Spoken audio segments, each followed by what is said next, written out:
и нарушаются, и не нарушаются. Ты имеешь право на труд, право на свободу, право на слово, и тут же ты не имеешь это право. Нет, права не нарушаются, все нормально, я всем доволен, все хорошо, пенсия нормальная, можно жить. Если не пить и не курить, то на пенсию можно жить. Мои права нарушаются постоянно и повсюду. То есть меня постоянно штрафуют, либо ставят на сутки за мою гражданскую позицию, за участие, за мирные акции протеста, митинги и тому подобное. В том году я был осужден около 20 раз, в этом году около 10 раз. Слава Богу, не нарушаются. Чтобы ответить на этот вопрос, мне кажется, нужно их сперва знать.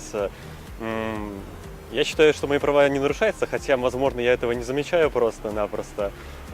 Ну, меня все устраивает в моей жизни. Мои ни в коей мере никто не может нарушить, барышня.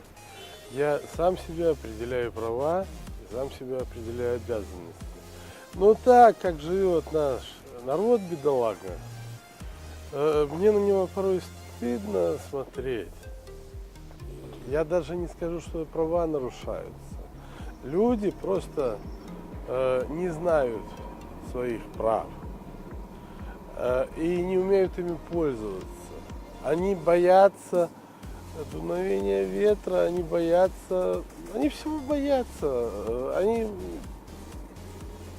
Понимаете, свобода – это ответственность.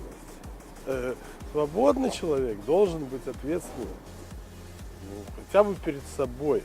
Ну, в основном я не могу сказать, что мои права нарушаются каким-то образом, может, каким-то частным порядком, там, в рабочем процессе, но это все решается.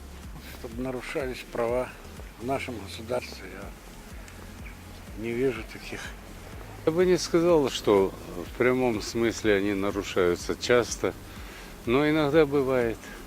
Например, мне кажется, что в коммунальных отношениях между гражданами и государством часто нарушаются права. Вот в частности, я живу в Зеленом Луге, отключают горячую воду так, на час, на 2, на 3, на 4.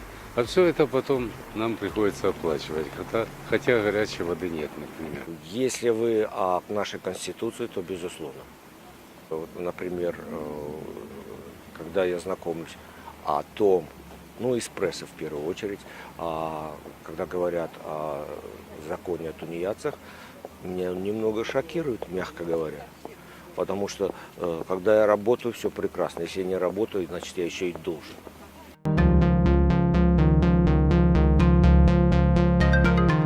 Конечно, права человека. Свобода – это дороже всего у человека. Дороже любой колбасы, любого питания. Лучше я буду голодным, чем мне будет как-то, ну, знаете ли, стыдно ли, что ли. Там, допустим, в Советском Союзе, мне кажется, может, колбасы и хватало, но вот не хватало какой-то свободы слова, что ли. И для меня, в общем, выбор идет в сторону прав. Конечно, права человека, господи. Проблема в том, что кусок колбасы всегда есть возможность заработать, а с правами, если есть какие-то, скажем, чьи-то интересы, скажем, кто-то считает, что важнее, чем твои, то с этим сложнее бороться. А кусок колбасы заработать проще, ну, обычно. Я думаю, права человека, потому что это и дает ему больше возможностей. Как можно сравнить кусок колбасы с правами человека? О, нет! Ну, человек без денег в теперешнее время это уже как бы так даже не человек, поэтому его никто не услышит и никто за ним не пойдет. Если нечего кушать. Если человек умный, то я думаю, что найдет, где покушать, и будет что покушать у него.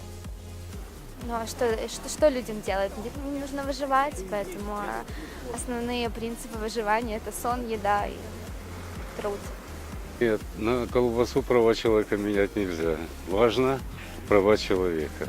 Провокационный вопрос. Скорее всего, и то, и другое. В первую очередь должна быть колбаса, а потом я начну говорить о правах человека.